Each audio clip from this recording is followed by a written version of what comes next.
Ahora resulta que San Juan Damasceno, en el año 676, escribió, se le ocurrió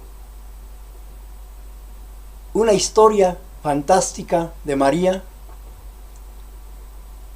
que Jesús le dijo, que los apóstoles fueron, que esto, seguramente él fue a tiempos de Jesús para ver personalmente a María y escribió lo que fue de María y los apóstoles pues, se les olvidó escribir, pero él sí fue al tiempo de Jesús y escribió la historia de María y vio personalmente todo lo que pasó, y cuando ascendió al cielo, San Juan Damasceno vio cuando ascendió al cielo. ¡Qué herejía tan grande!, ¿verdad? ¿Cómo se les ocurre escribir una historia 676 años después de Cristo? Inventar que ella fue ascendida al cielo. Pero eso no fue hasta 1950 cuando fue declarado dogma de fe por Juan XXIII, o el Papa que estaba en turno.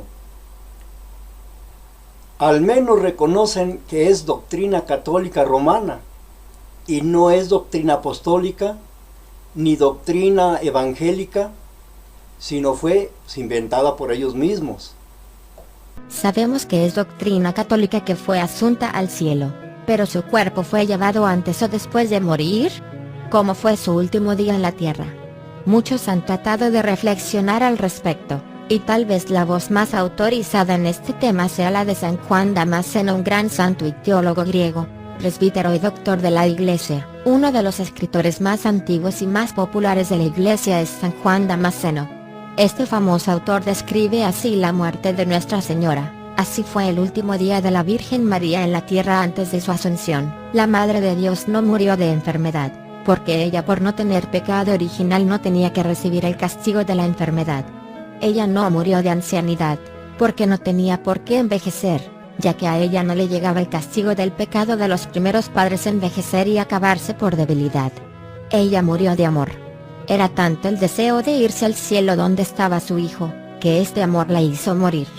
Unos 14 años después de la muerte de Jesús, cuando ya había empleado todo su tiempo en enseñar la religión del Salvador a pequeños y grandes, cuando había consolado tantas personas tristes y había ayudado a tantos enfermos y moribundos, hizo saber a los apóstoles que ya se aproximaba la fecha de partir de este mundo para la eternidad.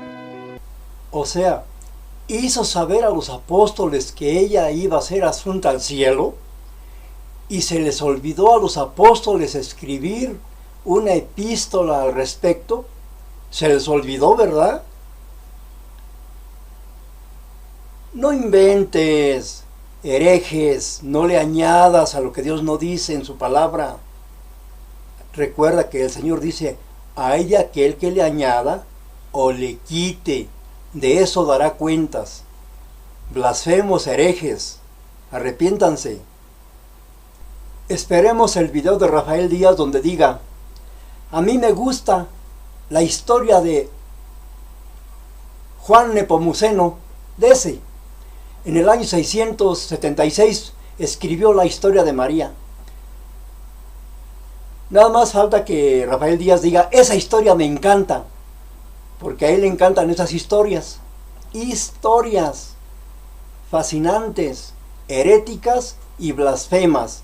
De eso no hay duda, de que les encantan a esos predicadores católicos defender esas cosas que han sido inventadas 600, 700, 800, 1000 años después de Cristo, y ellos las defienden como si fueran palabra de Dios. Las defienden, ¿eh? Y ¡ay, qué hermosas historias! Me encantan, dice Rafael Díaz. Hizo saber a los apóstoles que ya se aproximaba la fecha de partir de este mundo para la eternidad. Los apóstoles la amaban como la más bondadosa de todas las madres y se apresuraron a viajar para recibir de sus maternales labios sus últimos consejos. y de sus sacrosantas manos su última bendición. Fueron llegando, y con lágrimas copiosas, y de rodillas, besaron esas manos santas que tantas veces los habían bendecido. Para cada uno de ellos tuvo la excelsa señora palabras de consuelo y de esperanza. Y luego, como quien se duerme en el más plácido de los sueños, fue ella cerrando santamente sus ojos, y su alma, 1000 veces bendita, partió a la eternidad. La noticia cundió por toda la ciudad, y no hubo un cristiano que no viniera a llorar junto a su cadáver, como por la muerte de la propia madre. Su entierro más parecía una procesión de Pascua que un funeral. Todos cantaban el aleluya con la más firme esperanza de que ahora tenían una poderosísima protectora en el cielo, para interceder por cada uno de los discípulos de Jesús.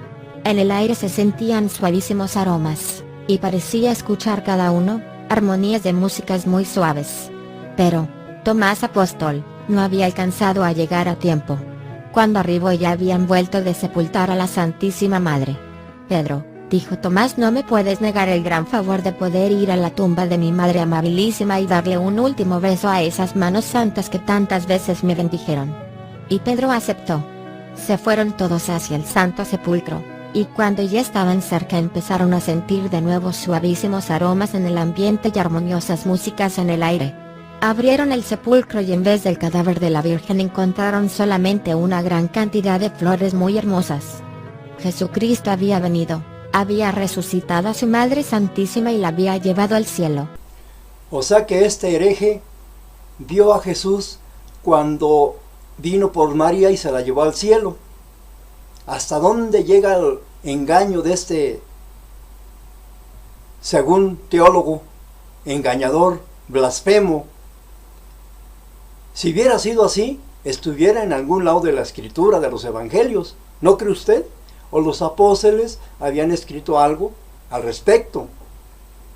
Pero esto no fue hasta 676 años después que se le vino a la mente a este hereje lo que pasó con María. Todos los que creen esa herejía lo seguirán a donde él esté, inventando historias blasfemas, lo que nunca pasó en la vida de María ni de Jesús. Veamos. Esto es lo que llamamos Asunción de la Virgen.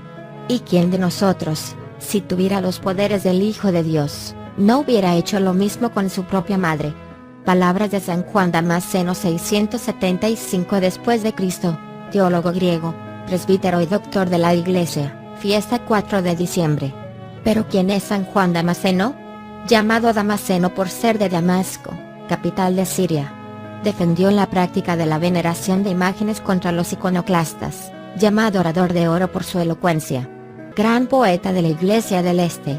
Nació de familia acomodada, su padre era ministro en Damasco, pero Juan renunció a esa vida, repartió sus posesiones entre los pobres y entró en el monasterio de San Sabas, cerca de Jerusalén. Se dedicó al estudio y a escribir. Quería hacer llegar los profundos tesoros de la fe a todo el mundo. Cuando León el Isaurico, emperador de Constantinopla, prohibió el culto a las imágenes, haciéndose eco de los iconoclastas que acusaban a los católicos de adorar imágenes, San Juan Damasceno se hizo portavoz de la ortodoxia enseñando la doctrina católica. No adoramos imágenes sino que las veneramos. Lo que es un libro para los que saben leer, es una imagen para los que no leen. Lo que se enseña con palabras al oído, lo enseña una imagen a los ojos. Las imágenes son el catecismo de los que no leen. San Juan Damasceno. Por lo que acabamos de ver, ¿Dios avalará que inventemos doctrinas como estas? Como la Inmaculada Concepción de María, que María, desde el vientre de su madre, fue engendrada sin pecado original. Como esa historia, ¿Dios avalará que inventemos eso? La palabra es clara y dice, por cuanto todos pecaron. Y todos es todos. María también, porque ella necesitó de un Salvador. Jesús vino a salvar a los pecadores. Y ella dice, mi espíritu se regocija en Dios mi Salvador. Si ella no tenía pecado, ¿Para qué quería un Salvador? ¿Para qué? Está en el Evangelio de Lucas 1, 46 y 47. Lea que María necesita de un Salvador igual que usted y que yo, porque ella conoció el pecado, ella también. Oye, pero ¿por qué blasfema si ella fue sin pecado original? Enséñamelo en la Biblia, ¿no? ¿Dónde está en las Escrituras que ella fue concebida sin pecado original desde el vientre de su madre? Eso fue inventado por una secta. En 1854. Una secta es una doctrina que no se apega a la palabra de Dios. Eso se llama secta, aunque usted no quiera. Secta.